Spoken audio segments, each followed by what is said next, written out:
Perkenalkan, nama saya Irinda Wenda. Saya mahasiswa Universitas Cendrawasih, Fakultas Keguruan Ilmu Pendidikan, Program Studi Manajemen Pendidikan Angkatan 22. Di sini saya akan menjelaskan mata kuliah Manajemen Humas. Dengan topik pertama, definisi manajemen humas. Topik kedua, perbedaan humas dalam public relation. Topik ketiga, humas dalam pendidikan. Topik keempat, fungsi dan tujuan lembaga pendidikan. Dan yang kelima, kepemimpinan humas di lembaga pendidikan. Pertama, definisi manajemen humas adalah praktik mengelola penyebaran informasi antara individu atau organisasi dalam masyarakat. Yang kedua, perbedaan humas dan public relation, yaitu humas yaitu lebih berfokus pada kegiatan komunikasi yang berorientasi pada masyarakat dengan tujuan menciptakan pemahaman dukungan terhadap organisasi. Public relation yaitu berfokus pada membangun hubungan yang baik dengan berbagai pemangku kepentingan melalui strategi komunikasi yang komprehensif. Dan yang ketiga, humas dalam pendidikan yaitu kegiatan komunikasi dalam sebuah lembaga yang berlangsung kegiatan komunikasi dalam sebuah lembaga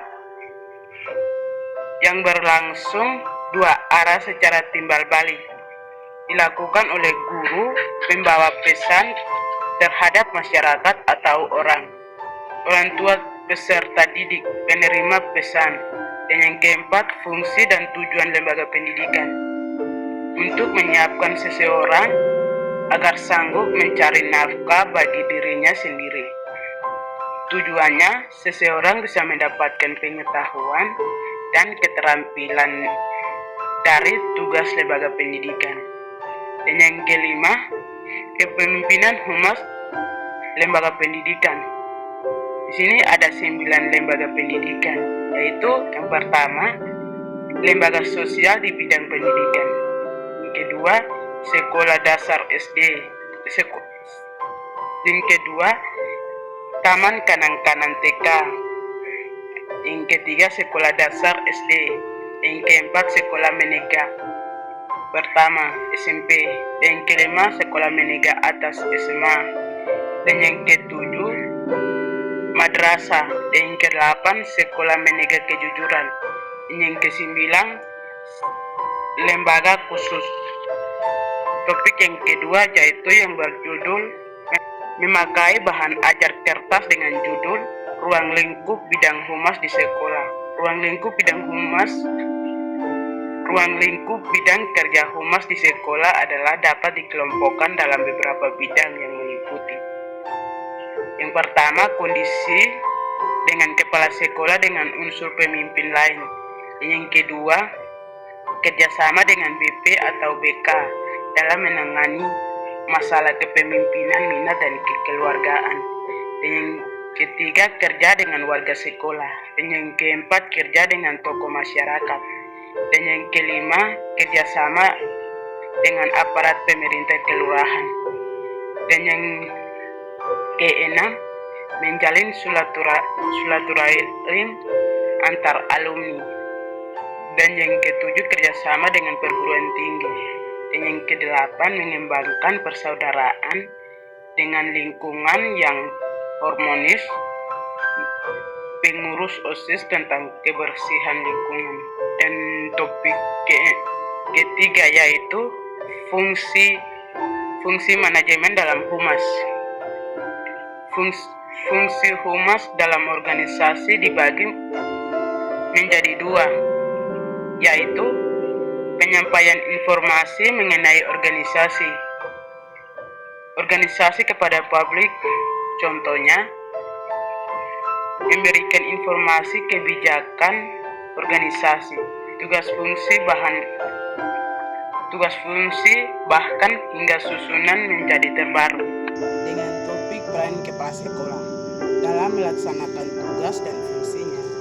Kepala sekolah memiliki gaya kepemimpinan yang sangat mempengaruhi kinerja para tenaga kependidikan di lingkungan kerja. Kegagalan dan keberhasilan sekolah banyak ditentukan oleh kepala sekolah, karena kepala sekolah merupakan pengendali dan penentu arah yang kehendak ditempuh oleh sekolah menuju tujuannya. Pemimpin transformasional memiliki karakteristik sebagai berikut. Ada 7 bagian. Yang pertama, mengidentifikasi diri sebagai agen perubahan. Yang kedua, berani dan teguh. 3, percaya pada orang lain. Yang keempat, sebagai volume. Yang kelima, pembelajar seumur hidup. Yang ketujuh, mempunyai kemampuan untuk menghadapi kompleksitas dan ketidakpastian. Dan yang ketujuh, visionarisasi. Dengan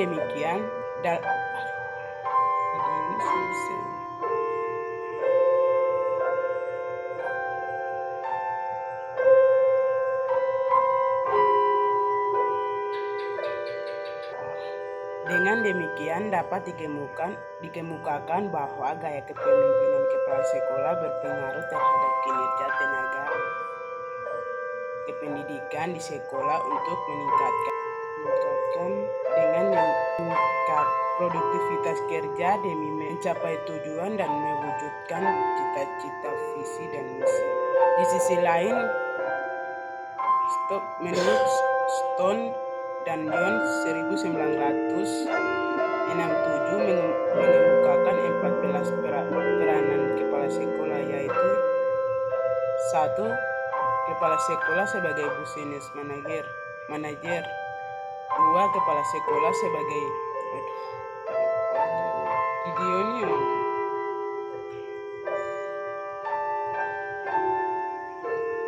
Yang ketiga, kepala sekolah sebagai administrator. Yang keempat, kepala sekolah sebagai pemimpin profesional. Yang kelima, kepala sekolah sebagai organisasional.